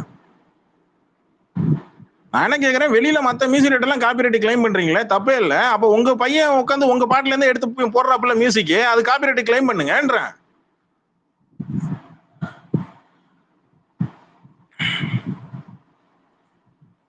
என்ன தப்பு இருக்கு அதுல? உடனே என்ன கபிலா இளையராஜா குறை சொல்றீ நீ? அவ்வளவு பெரிய மியூசிக் ரைட்டர், அவ்வளவு பெரிய இதா நீ, அவ்வளவு பெரிய பருப்பா நீ அப்படி சொன்னா, அவ்வளவு பெரிய பருப்புலாம் தெரியாது, எனக்கு மியூசிக் பத்திலாம் ஒரு மயிரும் தெரியாது. ஆனா கேள்வி கேட்க தான் செய்வேன். தலைவர் படம் வரும்போது நான் கேள்வி கேட்க தான் செய்வேன். காசு வேணுமா வாங்கிக்க, பிரச்சனையே கிடையாது. என்னப்பா உனக்கு காசு தானே வேணும், வாங்கிக்க, பிரச்சனை கிடையாது. ஆனா மறுபடியும் உட்காந்துக்கிட்டு தலைவர் படத்துக்கு மியூசிக் போடலான்னு காணாது. அங்க போயிட்டு மறுபடியும் உட்காந்துக்கிட்டு தளபதி, மிஞ்சி போனா தளபதி, நாயகன், இந்த 2 படத்துல தான் ஹையஸ்ட் அவர் போட்ட பீக் மேக்சிமம். அதை எடுத்துட்டு வந்து நீங்க மறுபடியும் அதை யூஸ் பண்ணிட்டீங்க, விடுதலை படத்துல யூஸ் பண்ணிட்டீங்க. மறுபடியும் நீங்க என்ன பண்ண போறீங்க எனக்கு தெரியல. கொஞ்சம் மற்றவனை பாராட்டி பழகுங்க. உங்களுக்கு அடுத்த ஜென்ரேஷன் என்ன ஒரு சீனியர் அடுத்த ஜென்ரேஷன் மியூசிக் டைரக்டர் நீ இப்படி பண்ணு இப்படி பண்ணு இப்படி பண்ணாத இப்படி இந்த மாதிரிலாம் பயன்படுத்து அப்படின்னு சொல்லி ஒரு என்கரேஜ் பண்ணுங்க, அட்வைஸ் பண்ணுங்க. அவனை மொத்தமாக டிஸ்கரேஜ் பண்ணாதீங்க. தமிழ் சினிமாவில் மியூசிக் டைரக்டருக்கு பஞ்சம் நிறைய இருக்கு. இல்லைங்க, அதான் இவர் எடுக்க போற பயோபிக்ல வந்து யாராவது லாக் பண்ணும். நான் எடுத்த படத்தை நீ ஏன் யூஸ் பண்ற அப்படின்னு கேட்க லாக் எம்எஸ் பண்ணாதான் விஸ்வநாதன் இவருக்கு தெரியும். பேரனோ இல்லைன்னா ஒரு பையனோ பொண்ணோ அவங்களுக்கு தான் லாக் பண்ணும் ராஜ்குமார், நீங்க சொல்ற மாதிரி பார்த்தா. இல்ல ஆமா இல்ல, இப்ப நான் வந்து பயோபிக்ல வந்து இப்போ அவரு இசையமைச்ச ஒரு படம் பேரு ஏதாவது சொல்லுவார்ல, வரும்ல, சூப்பர் ஸ்டார் படத்துக்கு நான் இந்த படத்துக்கு போட்டிருக்க மாதிரி ஏதாவது சீன் வரும்ல. அந்த சீன் வரும்போது அந்த ப்ரொடியூசர் எவனாவது லாக் பண்ணணும், எதுக்கு என் படத்து பேரை யூஸ் பண்றேன்னு கேட்டாதான் இவருக்கு தெரியும். 1976 வந்தாரு இவரு. ஏன்னா அன்னைக்கிளி படத்துல ஆரம்பிச்சாரு, மிஞ்சி போனா அங்க ஒண்ணு ஆரம்பிச்சிருவாங்க. மியூசிக் கம்போசிங் பண்ண ஆரம்பிக்கும் போது கரண்ட் போச்சு, அங்கேருந்து ஆரம்பிக்கும். இங்க அந்த பயோபிக் படத்துல வந்து 91க்கு முன்னாடி வரைக்கும் இருக்கிற இந்த இளையராஜா பீரியட் ஆஃப் வாழ்க்கையை தான் அங்க பரலரா படமா எடுக்கிறாங்க. இதுதான் உண்மை. நான் அதை பத்திலாம் கவலைப்படலை. எனக்கு இங்க தலைவரோட பயோபிக்கை யார் எடுக்க போறா, யாரு டைரக்டரு, ஏன் இப்ப அந்த பயோபிக் எடுக்கணும்னு நினைக்கிறாங்க, அதுதான் எனக்கு மண்டை சுத்தல் ஓடிட்டே இருக்கு. எனக்கு அதுதான் கொஞ்சம் அது கன்ஃபார்மா ப்ரோ, எனக்கு அது தெரியல. ஏன்னா யார் நடிப்பா அதுக்கு, யார் நடிக்கிறதுக்கு யாராலையும் முடியாது. விசாரிச்சு பார்த்த வரைக்கும் பயோபிக்ன்றது எனக்கு கன்ஃபார்மா தெரியல. கொஞ்ச நாள் ஆகும், வெயிட் பண்ணுவோம். ஏன்னா அந்த ஹிந்தி ப்ரொடியூசர் அவர் தானே, அவர் பண்ற மாதிரி தானே இருக்கு. பட் யார் நடிப்பான்னு அது வேற ஒரு ப்ராஜெக்ட், ஹிந்தி படம் அது வேற ஒரு அதான் வேற ஒரு ப்ராஜெக்ட் தான். அது சும்மா கோத்து விட்டுக்கிட்டு இருக்கானுங்க. லட்சுமிகாந்த் இருக்கிறான்ல, வீணா போன வெங்காயம் ஒருத்தன் லட்சுமிகாந்த்னு ஒருத்தன் இருக்கிறானே, அந்த நாய் பட் நியூஸ்ல எல்லாம் கூட வந்தது, நியூஸ் சேனல் எல்லாம் கூட அப்படியே வருது. தெரியல, பாப்போம். பயோபிக் நடிக்கிறதுக்கு எனக்கு தெரிஞ்சு யாராலையும் அது ஜஸ்டிஸ் கண்டிப்பா பண்ண முடியாது. அது முதல்ல ஒரே கேள்வி, பயோபிக் சச்சினோட பயோபிக் வெளில வந்துச்சு, இளையராஜோட பயோபிக் புக் அது வரைக்கும் வெளில வந்திருக்கா? இல்ல ப்ரோ, புக்காலாம் தலைவர் பயோபிக் எழுதி அது வெளியில விடாம கேன்சல் பண்ணி வச்சுட்டாரு, அது தெரியுமா? பாதி வரைக்கும் எழுதினாரு. ஆமா, அவரே அவரோட ஆட்டோபயோகிராஃபி எழுதணும்னு கட்சியில அவருக்கே ஒரு மாதிரி தற்பெருமை பண்ற மாதிரி இருக்கு. பீரியட் ஆஃப் டைம்ல ஒரு ரைட்டரை கூப்பிட்டு வச்சு அவரை உட்காந்து எழுத வச்சு ஒரு 2 நாள் 3 நாள் எழுதி, அதுக்கப்புறம் வேண்டாம் இது வெளியில வந்தா பல பேருக்கு பிரச்சனையாகும் அப்படின்னு சொல்லிட்டு மத்தவங்களோட பிரச்சனை மத்தவங்களுக்கு பிரச்சனையாகும். முதல்ல தலைவர் வந்து ஒத்துக்கிட்டே இருக்க மாட்டாரு. அவரோட பயோபிக் எடுத்தோம்னா உண்மையா சொல்றேன், தமிழ் சினிமால பிரளயம் வெடிக்கும். நீங்க யாரெல்லாம் பாசிட்டிவா நினைச்சிட்டு இருக்கீங்களோ அத்தனை பேரும் காரி துப்புற மாதிரி நடக்கும். அவ்வளவு பிரச்சனைகள் இருக்கு. நான் இதான் சொல்றேன். அவர் புக்காவே வெளியிட யோசிச்சாரு தன்னுடைய, அதுவும் ஒரு குறிப்பிட்ட பீரியட் ஆஃப் டைம். பாபா படத்துல டைம்ல என்னென்ன எழுதப்பட்டது, என்னென்ன பேசப்பட்டது, அவர் என்ன கசப்பான அனுபவங்கள் இருக்கு, அது உண்மைனா பயோபிக்னா அவர் ஏற்கனவே சொல்லிட்டாரு பாலச்சந்தரோட இதுல, உண்மையா எழுதணும், அதுதான் பயோபிக். அந்த பயோபிக்ல உண்மை இல்லைன்னா அது பேர் பயோபிக்கே கிடையாது அப்படின்றது தெளிவா சொல்லிட்டாரு. ஆக்சுவலா சாவித்ரியோடைய பயோபிக் நீங்க எடுத்தாலே அதுலயே நிறைய கான்ட்ரவர்சிஸ் வந்தது. அது எப்படி போயிடுச்சுன்னா அந்த படம் அது பர்சனலா போயிடுச்சு. நீங்க அது ரொம்ப சினிமா அந்த இதெல்லாம் ரொம்ப இருக்காது, அது ஃபுல்லா அவங்களோட பர்சனல் லைஃப் அது அப்படி போயிடுறதுனால பெருசா ஒன்னும் பிரச்சனை வெடிக்கல. இது ஃபுல்லா சினிமா அந்த மாதிரி போயிருந்தாங்கன்னா இன்னும் பிரச்சனை பெருசா தெரியும்.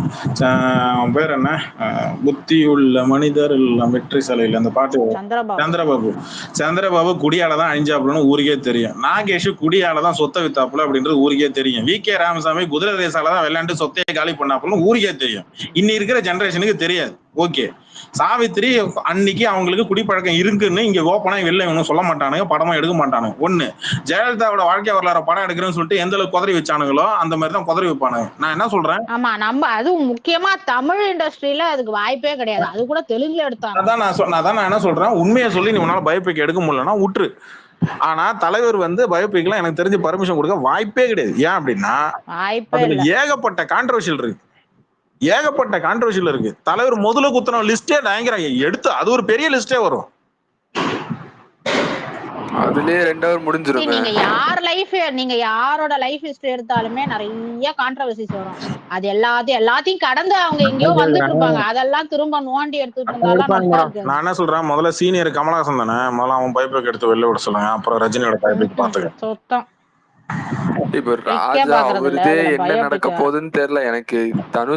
தனுஷ் மேல ஒரு நம்ம எல்லாருக்கும் அதுல பிடிக்கும். பட் கான்ட்ரவர்சி அவரு வராது. தேவையில்லாம போய் அதான் மாட்டிக்கிட்டாரா? சொல்றேன்ல, அதுல கான்ட்ரவர்சி எல்லாம் வராது. அவர் போய் கான்ட்ரவர்சி வர மாட்டிக்கிட்ட மாதிரி மாதிரிதான் எடுக்க எனக்கு மாட்டாங்க. தோணுது. அதான் மேட்ரு. பாஷாபாய் என் அப்போ நல்லா அப்படியே இருக்காது. பூசி அப்போ நல்லா மொழிகிடுவாங்க இருக்காது. பாருங்க. அப்போ நான் ஒரு சாதாவா இந்த பாஷாபாய் ஒரு சின்ன ஒரு கஷ்டப்பட்டு வந்த மாதிரி இருக்கும். 1991க்கு முன்னாடி இருக்கிற இளையராஜா வரைக்கும் தான் பயோபிக்ல எடுப்பாங்க. அதுக்கப்புறம் அது கிடையாது. அதுல மென்ஷன் பண்ணிட்டாங்க. அப்புறம் இல்ல இல்ல அதுக்கு அப்புறமும் ஏதாவது வரும். பட் ஆனா கான்ட்ரவர்சியில இப்ப அப்படியே முழு பூசணிக்காய் சோத்துல மறைக்கிற மாதிரி தான் இருப்பாங்க. மேடம் 2 பாகம் மேடம். அந்த படத்தோட பயோபிக் 2 பாகமா எடுக்கப்பட போகுது. முதல் பாகம் தான் இப்ப வந்து ஓ, அது 2 பார்ட்டா வேற வருமா? கொஞ்சம் காது கொடுத்து கேக்குறீங்களா யாராவது சொல்றத? 2 பாகமா 3 பாகமா பிளான் பண்ணியிருக்கிறாங்க. அதுல முதல் பாகத்துல 1976ல இருந்து ஆரம்பிச்சு 1991 வரைக்கும் தான் நடந்த விஷயங்கள் மட்டும்தான். அது 90கள் வரைக்கும் தான் இளையராஜாவோட பீரியட் ஆஃப் டைம் படமா எடுக்கிறாங்க. அதுல தான் தனுஷ் எடுக்கிறாப்புல. அதுல உனக்கு கான்ட்ரவர்சியே கிடையாது. நீ 90க்கு அப்புறம் தான் கான்ட்ரவர்சியில எகுரும் உனக்கு அந்த இடத்துல. சொல்ற மறுபடியும் சொல்லிட்டு இருக்கிறேன், அங்கேயே நீ சுத்திட்டு இருக்கிறீங்க. 3 பாகம் முதல்ல. ஒரு மனுஷனோட 30 வருஷம் 40 வருஷம் வாழ்க்கையை நீ 2.5 மணி நேரத்துல சொல்ல முடியுமா? முடியாது. சீரியஸா தான் எடுக்க முடியும். அது சீரியஸா தான் எடுக்க முடியும். சீரியஸ்னா வெப் சீரிஸா அந்த மாதிரி தான் எடுத்து அது நீங்க பெரிய லெவல்ல ஓடிடில வித்தீங்கன்னா டைரக்டா அந்த சம்பந்தப்பட்ட அந்த பயோபிக் இருக்கிறாங்க இல்லையா, இளையராஜாக்கு நேரடியா அந்த அமௌண்ட் போய் சேர்ற மாதிரி தான் வைப்பாங்க. அப்படிதான் பிளான் பண்ணுவாங்க. அதெல்லாம் பயங்கரமா ரேட்டு பேசுவாங்க. எனக்கு தெரிஞ்சு மேக்ஸிமம் அது வந்து காப்பிரைட் அவர் தான் கிளைம் பண்ணி வச்சுப்பாரு. ரெண்டாவது எப்ப இருந்தாலும் 50 கோடி 60 கோடி மொத்தமா காப்பிரைட் கிளைம் பண்ணிடுவாரு. சொல்லு பாஷா. இல்ல ப்ரோ, என்ன சொன்னாங்கன்னா பார்ட் 1 வந்துட்டு அவர் அந்த மியூசிக் டைரக்டர் ஆகிறதுக்கு முன்னாடி அந்த நிமிஷம் அது வரைக்கும், அந்த நாள் முன்னாடி வரைக்கும் பார்ட் 1. அவர் மியூசிக் டைரக்டர் ஆனதுக்கு அப்புறம் என்ன நடந்ததுன்றதுதான் பார்ட் 2 அப்படின்னு சொல்லியிருந்தாங்க. மியூசிக் டைரக்டர் ஆகிறதுக்கு முன்னாடி அவர் என்னவா இருந்தார் சொல்லு பாஷா. சும்மா நீ உனக்கு தெரிஞ்சு தெரியல ப்ரோ, எனக்கு தெரியாது ப்ரோ, சத்திய ஐடியாவே இல்லை எனக்கு. வறுமையில ரொம்ப சிக்கி, ஃபேமிலி ரொம்ப வறுமை, சரியா? ரொம்ப இதாகதான் அது. அதெல்லாம் சொல்றது, அது சமயத்துல ஒருத்தர் கிண்டல் அடிச்சு கோவத்துல ஒரு வார்த்தை விட்டு பேசி அதுக்கு வந்து இளையராஜா தம்பி, அவர் பேர் என்ன, அவர் பேர் என்ன, இளையராஜா தம்பி, உங்கள்கிட்ட கேட்டேன் bro.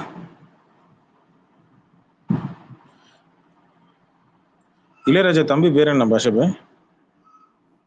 எனக்கு எப்படி ப்ரோ தெரியும்? இளையராஜா தம்பி யாரு?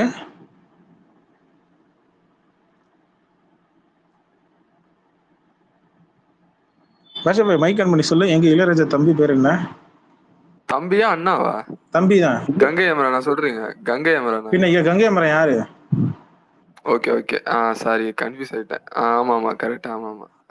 சரி, அப்புறம் இளையராஜா கூட பிறந்தவங்க எத்தனை பேர் சொல்லு? அது தெரியல, 2 பேர். எனக்கு தெரிஞ்சது கங்கை அமரன், இளையராஜா தான்.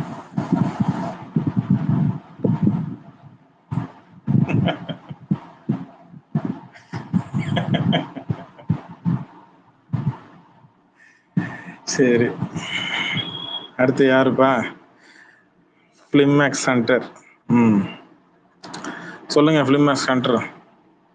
சும்மா வெட்டி பேச்சு தான் இங்க. ஒன்னும் பெருசா ஒன்னும் இதுதான் பேசணும் அதுதான் பேசணும். இளையராஜாக்கு ஒரு அண்ணன் இருக்கா, அப்படி இருந்தா அப்படி இல்ல. சொல்லுங்க. பேர் என்ன? பாவலர் பிரதர்ஸ் தான் அவருடைய ப்ரொடக்ஷன் கம்பெனி.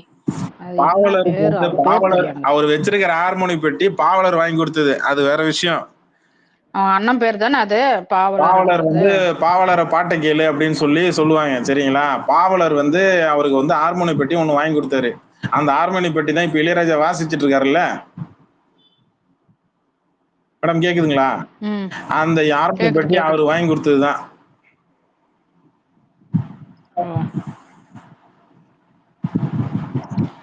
கூட போறோம்னா எத்தனை பேர் போறானான்னு பாருங்க.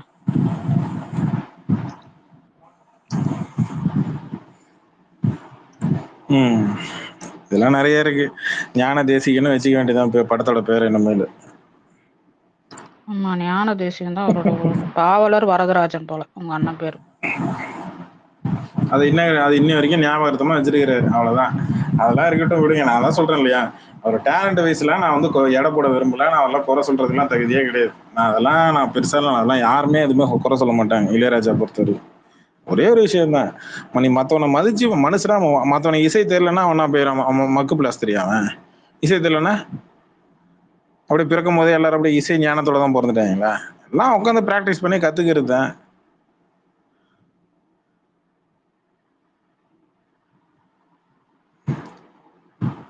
டேரக்டர் ஸ்டூடியோ விட்டு வெளில கீழே போன்னு சொல்லி தள்ளி விடுறது, இனிமேல் என் முகத்துல முடிக்கான்னு தள்ளி விடுறது, நான் போடுற பாட்டை கேட்கறதா போடு, இல்லைன்னா நான் துப்பி போடுற இசை தாண்டா, இதெல்லாம் விடு வேணாம். அது தேவையில்லாத கான்ட்ரவர்ஷியல் வரும்.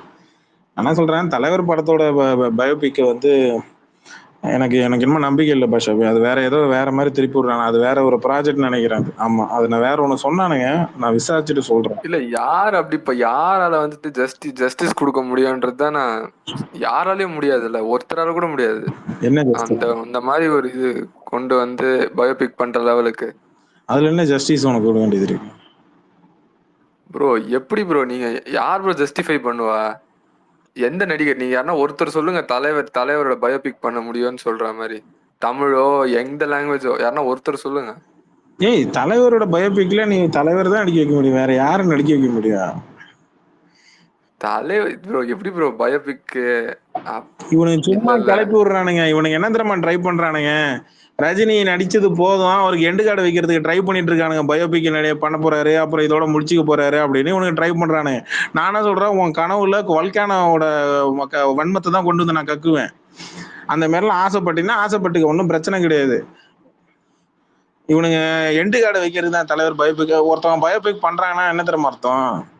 அவங்க சினிமா கரியர் அவங்க என் பண்ணிக்க போறாங்க அப்படின்னு அர்த்தம். புரியுது அவனுக்கு? இவனுங்க அதுதான் ட்ரை பண்ணிட்டு இருக்கிறானுங்க. மாயிராண்டி இவங்களை கதற விடுறதுதான் இருப்பாரு. உண்மையிலே சொல்றேன், அவருக்கு இன்னும் முதல்ல புக் எழுதிட்டு, முதல்ல அவரோட பயோபிக் முதல்ல புக்கா வரட்டும், அதுக்கப்புறம் படமா எடுத்துக்கலாம். அவர் கைப்பட அவர் மைண்ட்ல 1008 விஷயம் ஓடிட்டு இருக்கான் அவருக்கு. இப்போதைக்கு அவருக்கு பயோபிக்லாம் அவர்லாம் எப்பயோ போட்டு டிக்கெட் அடிச்சு வச்சிருப்பாரு. அவர் என்ன பண்றாருன்றது அவருக்கு தான் தெரியும், நமக்கு தெரியாது. இவனுக்கு சும்மா உட்காந்து லைக் ஆர்டிக்காக எதையாவது ஒன்று கிளப்பி விட்டுட்டு, இல்ல பயோபிக் நான் பக்கத்துல இருந்து வந்து பார்த்தேன், அவன் நோட்டெல்லாம் பிரிச்சு பார்த்தேன், சோஃபா கடியில உள்ள பூந்து பார்த்தேன், இந்த கதை மாதிரிலாம் வேற எங்கேயாச்சும் வச்சுக்க வேண்டியதான்.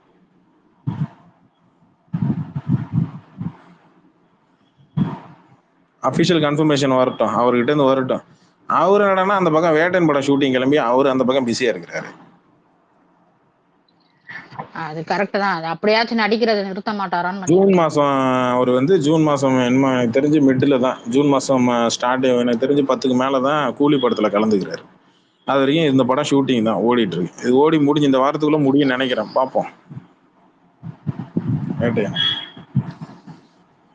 அப்புறம் என்னப்பா அடுத்து என்ன வேற ஏதாவது? நேத்து இவனுங்களும் சரியில்லை ப்ரோ. லைக்கா செகண்ட் வந்தது லீக். ஆமா, ஜெயவண்டத்துல என்னடா ஊர் பேரு என்னெல்லாம் நம்ம கேட்டு கிடந்தோம். அப்புறம் கொஞ்ச நேரம் கழிச்சு டெலிட் பண்ணிட்டான் ட்வீட்டு.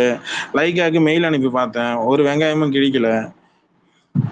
ஆனா ரிப்ளை வந்ததா? ஒரு போய் மெயில் ஓபன் பண்ணி பார்த்தா தான் தெரியும் மேடம். செவிடங்கால சங்கு ஊதுற மாதிரி தான் மேடம் இருக்கு, லைக்கா காதுல ஊதுறதுமா.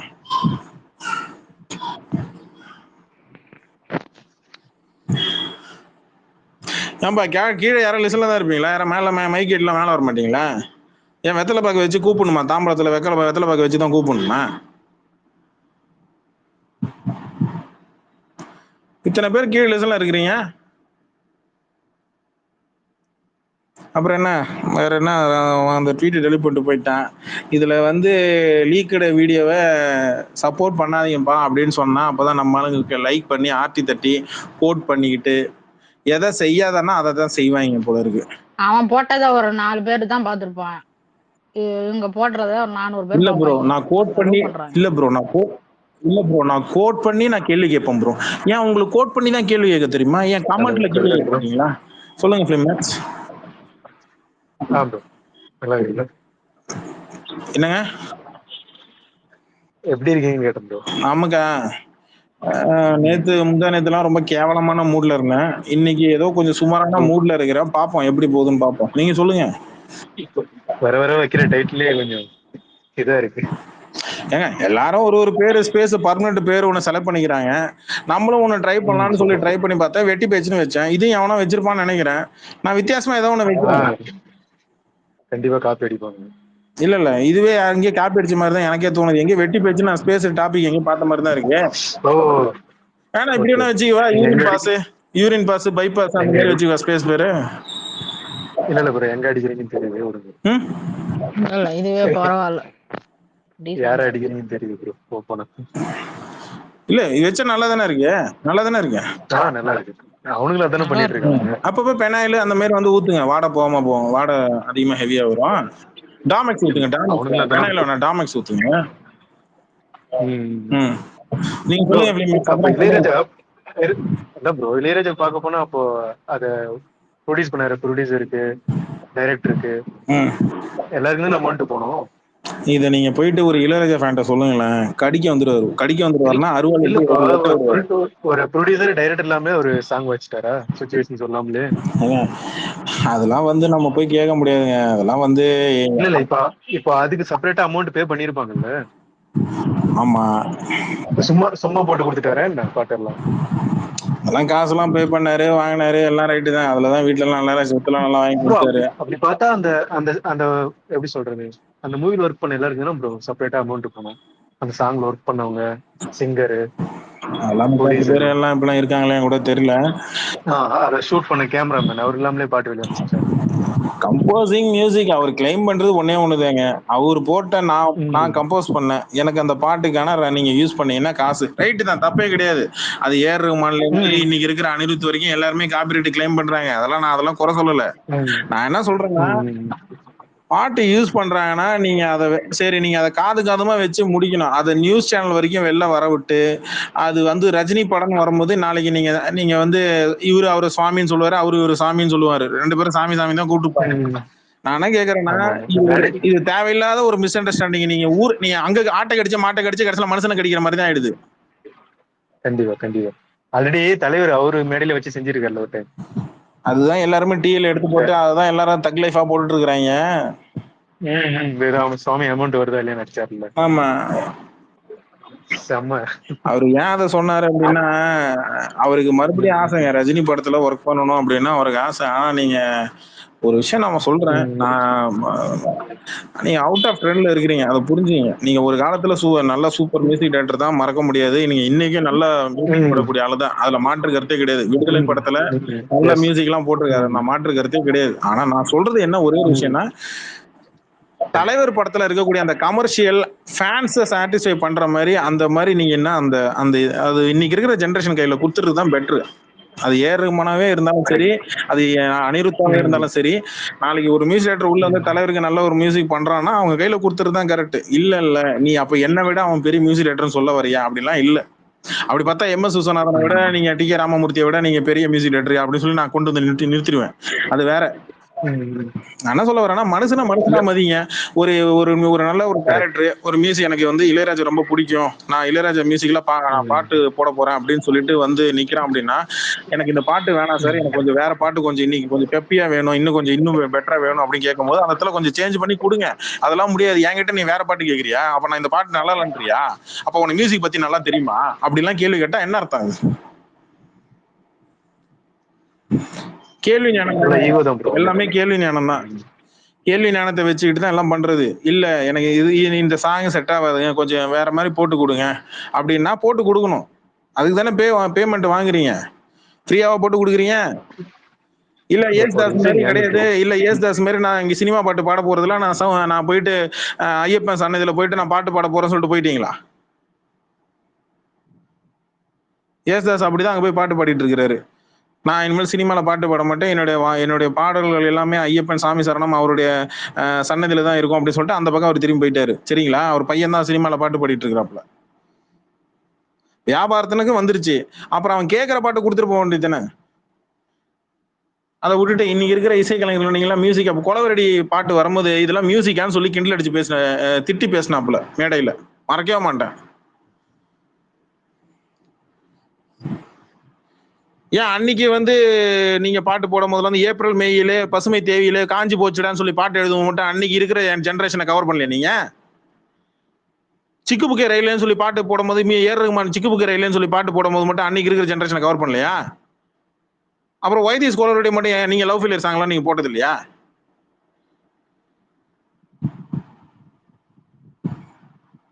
அதே வைரமுத்து, அதே கண்ணதாசன், அதே இவரு தான் எழுதிருக்கிறாரு, வாலி தான் எழுதிருக்கிறாரு. பாடல்கள் இருந்தால் லிரிக்ஸ் விட்டா பாடலாம், பட்டிமன்றம் போட முடியும்? கொண்டு வந்து உட்கார வைங்க. சாலமன் பாப்பையா வேணாம், கமலாசனை கொண்டு வந்து உட்கார வைங்க. சாலமன் பாப்பையா பிஸியா இருப்பாரு. கமலாசனம் இல்லை, என்ன விஜயை கூட்டு வந்து உட்கார வச்சு பட்டிமன்றம் போட வைக்க வேண்டியதுதான். பாடல்கள் வந்து இசை கலைஞர்களா இல்ல லிரிக்சிஸ்டா அப்படின்னு சொல்லி போட வேண்டியது. ஆனா வைரமுத்துக்கு முட்டு கொடுக்கல. எந்த மியூசிக் டைரக்டர் உட்காந்து யுகாபாரியில இருந்து ஆரம்பிச்சு எவ்வளவு பெரிய மியூசிக் லிரிக்சிஸ்ட் வந்து உட்காந்து எழுதினாலும் சரி, வந்து எதையாவது நொட்டம் சொல்ல வேண்டியது. இன்னைக்கு இருக்கிற பாடல்கள்லாம் கேட்கற மாதிரியே இருக்கு. நாங்கெல்லாம் அந்த காலத்துல எப்படிப்பட்ட பாடல்கள் கேட்டோம் தெரியுமா? ரைட்டு, தத்துவ பாடல் போட்டாங்க. இன்னைக்கு எவனா தத்துவ பாடல் போட்டா கேட்பாங்களா? தத்துவத்தை வேற மாதிரி தான் கொடுக்கணும்னு நினைக்கிறானுங்க. அதை ஒரு ஒரு ஒரு ஒரு கானா சாங்லயோ இல்ல வெஸ்டர்ன் ஃபோக்லயோ இந்த மாதிரி கலந்து கொடுத்தா போய் மக்களுக்கு ரீச் ஆகுது, கொண்டு சேர்க்கிறான். ரெண்டு மொத்தப்படி சொன்ன விஷயம் ஒண்ணுதான், விதம் தான் மாறிட்டு இருக்கு. இப்ப காசு கேட்கறோம்னு தப்பு சொல்ல மாட்டேங்க. அவர் கேட்டுக்கிட்டான், அவர் பாட்டு அவர் கம்போஸ் பண்ணது, அவர் காசு கேட்கலாம் தப்பே கிடையாது. கேட்டுக்க, வாங்கிக்க, அதை வச்சு பப்ளிசிட்டி பண்ணணும்னு நினைக்காது. ஒரு ஆள் சொன்னாப்ல, யார் சொன்னாங்கன்னு தெரியல, தலைவர் வந்து பால்கி டைரக்ஷன்ல இளையராஜா மியூசிக்ல படம் பண்ண போறாரு. நான் திருப்பாச்சிக்கு வண்டி திருப்பலாம்னு நினைச்சேன். ஆக்சுவலி தெரியுமா உங்களுக்கு? திருப்பாச்சி அங்கதான் நல்ல அருவாலாம் செய்வாங்க.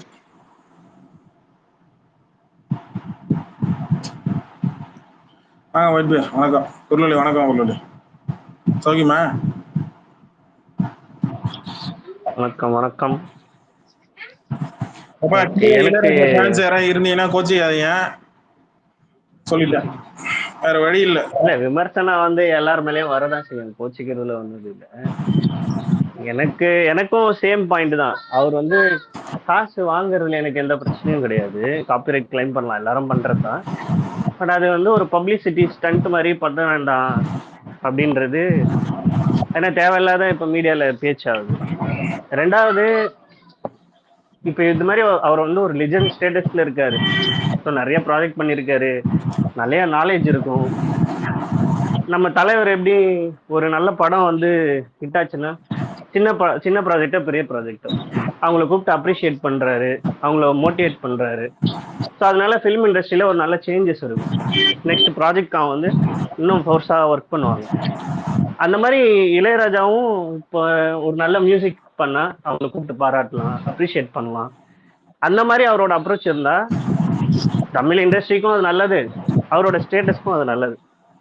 ஸோ இது என்னோட எக்ஸ்பெக்டேஷன். அதை வந்து தேவையில்லாத ஒரு பப்ளிசிட்டி ஸ்டண்டாவோ இல்ல அவரோட பையனுக்கு மட்டும்தான் அந்த இசையை சொல்லி தருவேன்னு நினைக்கிறாரா அப்படின்னு எனக்கு தெரியல. பட் மற்றவங்களுமே அப்ரிஷியேட் பண்ணலாம். இவரு ஒரு பேர் என்ன, கங்கை அமரன், அவர் பதிலடி கொடுத்த விதம் வந்து ரொம்ப ஏதோ சின்ன பசங்க 2 பேர் சண்டை போட்டுப்பாங்களே, இனிமேல் நீ என்னை பத்தி பேட்டி கொடுத்து பாரு, வாய் கீச்சு விட்டுருவேன், மறைய கிட்ட போயிடும், பாத்துக்க, ஜாக்கிரதையா இருக்கு, அந்த லெவல்ல இறங்கி அவர் வந்து கண்டென்ட்டுக்காக தான் போய் கேக்குறாங்க. அவர் ஒப்பீனியன் கேட்கணும்லாம் யாரும் போய் கேட்கல. போனா ஏதோ கண்டென்ட் கொடுப்பாருன்னு போறாங்க. நான் கங்கை அமரன் பேட்டி எடுத்துட்டு வரேன். 3-6 மாசத்துக்கு முன்னாடி கங்கை அமரன் இளையராஜா விட்டு கீழ்ச்சி கொடுத்த பேட்டி எடுத்துட்டு வந்து காட்டுறேன். அதுதான் தெரியும், அவங்க இன்கன்சிஸ்டன்ட் தான். அது அவங்களுக்குள்ளேயே பிரச்சனை போயிட்டு தான் இருந்தது அது ரொம்ப வருஷமா. என்ன சொல்றேன், அது அவங்களுக்கு வந்து ஒரு மைண்ட் செட் ஆயிடுச்சு. நம்ம வந்து இவ்வளவு அட்டைன் பண்ணிட்டோம், அதனால நம்ம கொஞ்சம் அரகண்டா இருக்கலாம், யார் கேட்கறதுன்ற அப்ரோச்லயே இருக்காங்க. இல்ல சில பேர் அது வயசான ஈகோவும் அவங்க அரகன்ஸும் ஜாஸ்தி தான் ஆகும். நம்ம வீட்லயே கூட இருப்பாங்க அந்த மாதிரிலாம். ஆமா ஆமா, சில பேர் அப்படிதான் இருப்பாங்க. அது ஈகோ இருக்கலாம் மேடம். ஆனா அவங்க வந்து புரிஞ்சிக்கவே முயற்சி பண்ண மாட்டாங்க. அது என்ன அப்படின்னு புரிஞ்சுக்கவே, நான் ஏன் அந்த லெவலுக்கு வந்து புரிஞ்சுக்கணும் ஒண்ணு. நீ என்ன சொல்றது, நான் என்ன கேக்குறது, நீ சொல்லி நான் கேட்கணுமா? இல்ல அது நம்ம வீட்ல அன்னைக்கு மேடையில யுவன் சங்கர் ராஜா கிண்டல் அடிச்சு நீ பாட்டு பாடிட்டீங்க, சரி ரைட்டு. யுவன் சங்கர் ராஜா அவங்க பையன், அதனால நீங்க கிண்டல் அடிச்சு நீங்க உங்களுக்கு உரிமை இருக்கு பண்ணிக்கீங்க, ரைட்டு. உங்களை கிண்டல் அடிச்சு வேற ஒரு மியூசிக் டைரக்டர் நாளைக்கு அந்த மாதிரி கம்போசிங் பண்ணி மாங்குயிலு பூங்குயிலு சேதி ஒண்ணு கேளு, அது நீ இளையராஜா நீ யுவன் சங்கர் ராஜா கிண்டல் அடிச்சு நீ போட்ட, ரைட்டு. இப்ப நாளைக்கு வந்து விஜய் ஆண்டனியோ இல்ல இமானோ இல்ல ஜிப்ரானோ கிண்டல் அடிச்சு இளையராஜா கிண்டல் அடிச்சு மேடையில பாட்டானா என்ன கொதிப்பாங்க. ஏன்னா தெரியும் லெஜெண்ட் நம்ம கிண்டல் அடிக்க கூடாது, இட்ஸ் நாட் ஃபன்னி அப்படின்னு சொல்லிட்டு தான் ஆட்டோமேட்டிக்கா அந்த மாதிரிலாம் பண்ண மாட்டாங்க யாருமே. இது வரைக்கும் இளையராஜா எவ்வளவு பேச்சு பேசினாலும் சரி பதிலுக்கு ஒரு வார்த்தை தப்பாவோ இன்னைக்கு இருக்கிற ஜென்ரேஷனோ இதுக்கு ப்ரீவியஸா இருந்த ஜென்ரேஷனோ இளையராஜா பத்திலாம் தப்பாவெல்லாம் பேச மாட்டாங்க. அவர் என்ன பேசினாலும் சரி ஏதோ பேசிட்டு போறாருப்பா விடுப்பான்ட்டு அவங்க வேலையை பார்க்க ஆரம்பிச்சிருவாங்க. ஒரு எத்தனை தடவை மார்க் பண்ணிட்டே இருக்கிறாரு. நீங்க காப்பிரைட் கிளைம் பண்ணுங்க, 1 கோடிக்கு என்ன 10 கோடி கூட கேட்டுங்கப்பா, தப்பே கிடையாதுப்பா. நான் டேலண்ட் வயசுல இளையராஜாவை நான் குறவே சொல்ல மாட்டேன், நான் ஒத்துக்கிறேன். He is a master of music, அதுல மாற்று கருத்தே கிடையாது. நான் என்ன கேட்குறேன், கொஞ்சம் ஜென்ரேஷன்ல இன்னைக்கு இருக்கிற ஜென்ரேஷன் ஒரு மியூசிக் டைரக்டர் உங்க கம்போசர் ரூமுக்கு வராங்க அப்படின்னா அவன் வேற பாட்டு கேட்கறான்னா எனக்கு இந்த பாட்டு பிடிக்கல சார் வேற பாட்டு போட்டு கொடுங்கன்னா அந்த இடத்துல போட்டு கொடுங்க. நான் கொடுக்குறதா மியூசிக், இதை எடுத்துட்டு போ. அப்போ உனக்கு மியூசிக் பத்தி தெரியுமா? உனக்கு என்ன மியூசிக் தெரியும்? அப்போ நீயே கம்போஸ் பண்ணிக்க அப்படின்னு சொல்லி அவனை திட்டி அவனை வெளில அனுப்புறதுலாம் என்னால் ஏற்றுக்க முடியும். ஏர்மாட்டையோ இல்லை MS வில்சன்லேருந்து ஆரம்பிச்சு பல பேர் இந்த பாட்டு வேணாம், எனக்கு டைரக்டர் போயிட்டு எனக்கு இந்த பாட்டு வேணாம் வேற பாட்டு போட்டு கொடுங்கன்னா போட்டு கொடுப்பேன். யூசர் ஃப்ரெண்ட்லியா இருக்கணும் டேரக்டர் கூட, அவ்வளவுதான் நான் சொல்றேன், வேற எதுவுமே கிடையாது. இவர் காசு வாங்குறாரு, காசு வாங்குறது தப்பு, அந்த கேட்டகரியிலயே நான் போக மாட்டேன். எல்லாருமே சொல்றது என்னன்னா, நானும் இங்க நிறைய பாக்குறேன், நிறைய பேர் இளையராஜா ஃபேன்ஸே சில பேர் சொல்றாங்க அவருடைய அந்த அரகண்ட் அந்த ஹெட் வெயிட்டான ஒரு பேச்சு அது நமக்கு கொஞ்சம் இதா இருக்குங்க, நான் பாட்டுக்கு ஃபேனுங்க அப்படின்றாங்க. பாட்டுக்கு நான் ரசிக்கேன், இளையராஜாவோட பாட்டுக்கு நான் ரசிக்கேன்.